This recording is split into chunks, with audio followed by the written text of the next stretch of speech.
There are people who do not answer your life like storms. They answer like morphine, quiet, precise, warm enough to make destruction feel merciful. I spent a year becoming unrecognizable to myself, not dramatically, not in ways anybody would photograph, just slowly, like wallpaper fading under nicotine, like oceans eroding cliffs, one invisible collapse at a time. I learned how to perform functionality while internally decomposing. Learned that people only ask if you're okay when your damage becomes inconveniently visible. So I made mine aesthetic, digestible, silent. Then you arrived, speaking in the language of the emotionally starving. You knew exactly how to touch a wound without technically calling it wine. And God, there's nothing more dangerous than being understood by somebody who has no intention of protecting what they understand. You call me safe so often, didn't realize you were only describing how accessible I was. You loved me the way people love hotel rooms, temporarily, gratefully, without ever intending to stay. I became a location for your collapse, a quiet place to unravel, while my own nervous system burned itself alive in the background.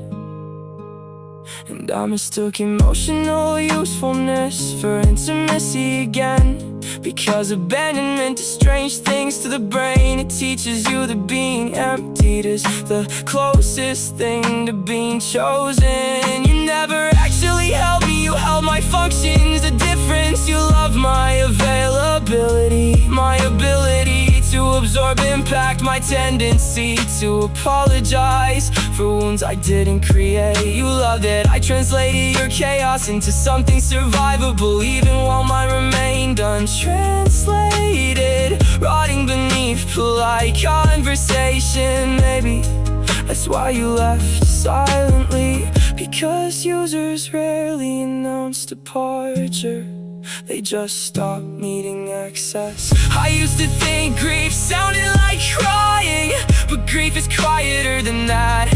Sometimes grief is realizing you were emotionally fluent in a language nobody planned to speak back to you. So I replayed everything obsessively, every message, every late night confession, every I need you, trying to locate the exact second care became extraction. But that's the problem with psychological hunger, it makes temporary warmth feel holy.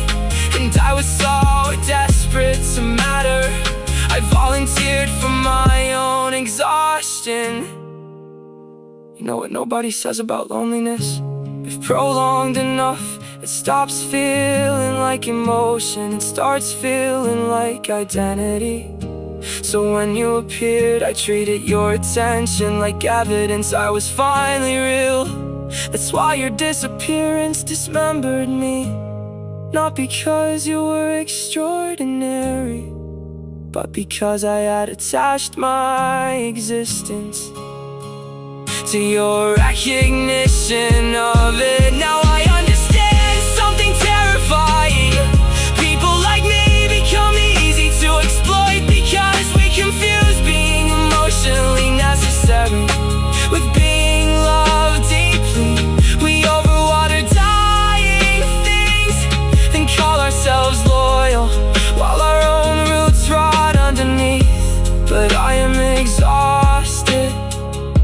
exhausted of romanticizing my self-erasure, exhausted of translating neglect into poetry, exhausted of offering tenderness to people addicted to taking it.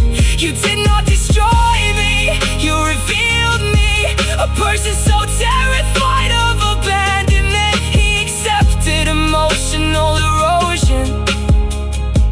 was companionship. And maybe healing is finally learning that love, which requires your slow disappearance, was never love at all.